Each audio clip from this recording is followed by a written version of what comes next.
Now to an explosive hearing that was on Capitol Hill all day today. Another blatant example of America's two-tiered, unequal justice system. Now, the man responsible for investigating Joe Biden's rampant mishandling of classified material, special counsel Robert Hur, testified before the House Judiciary Committee today. And Hur told lawmakers that Joe Biden willfully retained top-secret classified material as a private citizen and shared such material with others. And by the way, not people that had security clearances. Take a look. My team and I conducted a thorough, independent investigation. We identified evidence that the president willfully retained classified materials after the end of his vice presidency when he was a private citizen. This evidence included an audio-recorded conversation during which Mr. Biden told his ghostwriter that he had, quote, just found all the classified stuff downstairs, end quote.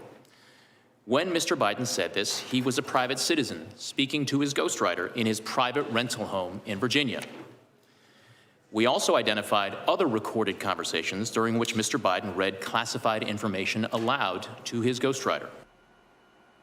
Oh, that seems like a pretty obvious crime, right? If you did it, if I did it, if Donald Trump willfully retained classified material and bragged about it to a ghostwriter, hey, I just found more classified documents in my basement. Let me read them to you. The writer, the ghostwriter. Well, we'd all be charged with multiple felonies, not Joe Biden. In fact, before Biden's DOJ filed charges against former President Trump over classified material allegations, his home was raided by the FBI, even though he had previously been cooperating with the FBI and authorities. Remember, he invited federal officials into his home and even secured. They had an opportunity to be in the room where the documents were. They called a couple of days later. Can you please put another lock on that door? And of course, at the request of the FBI, they complied.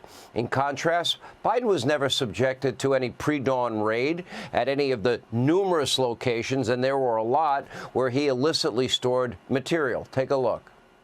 Mr. Hur, classified documents were found at the Penn Biden Center? That's correct. They were found in President Biden's garage? In Wilmington, Delaware, yes. And in his basement den? Also in the same home, yes. And his main floor office? Correct. And his third floor den? Correct. At the University of Delaware? Correct. And at the Biden Institute? Correct. Well, that sounds like 8 separate locations. And as Jonathan Turley rightly points out, Hur confirmed, quote, that some of these documents reportedly came from what is known as a secure SCIF. Well, that would likely require Joe Biden himself to remove them. Does that not prove intent? That's not allowed. In other words, this was ultra-classified material that Biden removed from a secure location, but of course, Hur decided not to charge Joe Biden. He's a Democrat. Why would he? Now, among a litany of excuses, the special counsel just didn't think he could prove the case beyond a reasonable doubt. Oh, that's a reason not to bring a case? That's news to me. Take a look. We did not, however, identify evidence that rose to the level of proof beyond a reasonable doubt. Because the evidence fell short of that standard, I declined to recommend criminal charges against Mr. Biden. He's a nice old man, and he'd come across as forgetful, and the jury would probably like him. One of Hur's chief concerns was the issue of Joe Biden's cognitive decline. Let's look at this. I had to consider the president's memory and overall mental state and how a jury likely would perceive his memory and mental state in a criminal trial. These are the types of issues that prosecutors analyze every day.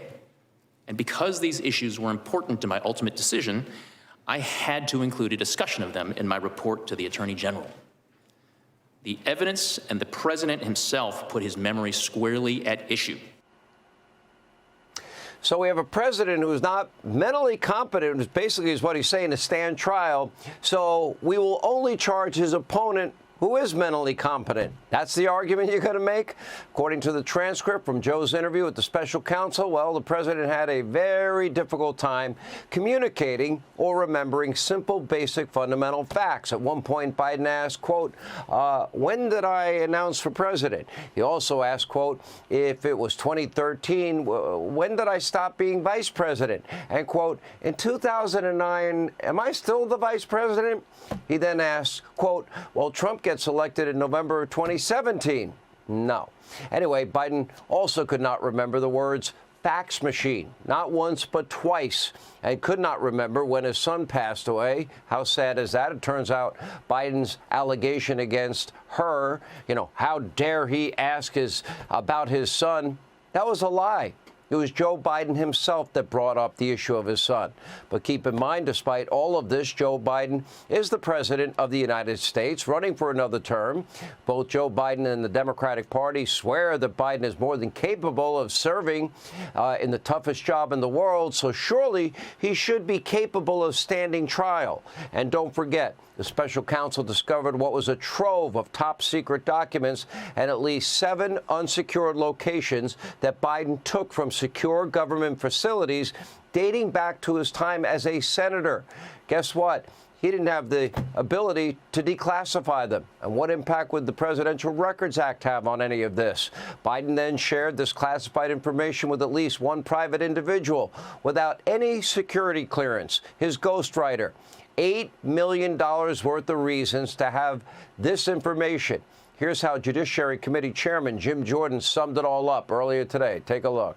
Joe Biden felt he was entitled. You can almost hear it. You can feel the arrogance in the statement. They're mine. But even with all that, Mr. Hur chose not to bring charges. In your report, Joe Biden viewed his notebooks as an irreplaceable, contemporaneous record of the most important moments of his vice presidency. He'd written this all down for the book, for the $8 million. And the next thing you say in your report is, quote, such a record would buttress his legacy as a world leader. You know what this is? It wasn't just the money. It wasn't just $8 million. It was also his ego. Pride and money is why he knowingly violated the rules. And willfully. Pride and money. Chairman Jordan will be here with us in a moment. We'll also get reaction from Chairman Comer. But Jim Jordan was right. This was another free pass for Joe Biden, despite some reprehensible conduct. Now, Democrats, you would think they'd be elated. Well, instead today they were furious, and some were totally overcome with hysteria, incensed that Biden was forced to endure any scrutiny at all. A few Democrats even seemed confused that someone other than Donald Trump was being investigated by Joe's DOJ. Take a look. It's not a memory test for President Biden. It's a memory test for all of America. Do we remember fascism? Do we remember Nazism? Do you remember communism and totalitarianism? Have we completely forgotten the sacrifices of our parents and grandparents in prior generations? What Joe Biden does, and understanding Social Security and Medicaid are important institutions that help seniors, not senile people. I mean, I really object to that comment. People, nobody suggests he's senile, and that's disrespectful of senior people with any kind of memory disability. Lots of seniors have memory disability, but they're not senile, and to do such was shameful.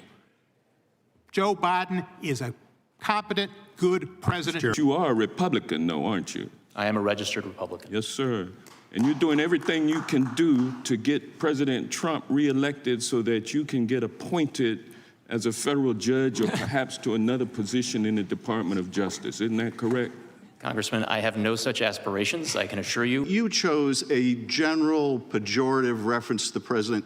You understood when you made that decision, didn't you, Mr. Hur, that you would ignite a political firestorm with that language, didn't you? Republicans have used the special counsel's report to further their longstanding efforts to re-elect the former white supremacist in chief, Donald Trump. Now, tonight, there's really just one way to hold Joe Biden accountable. That is in November.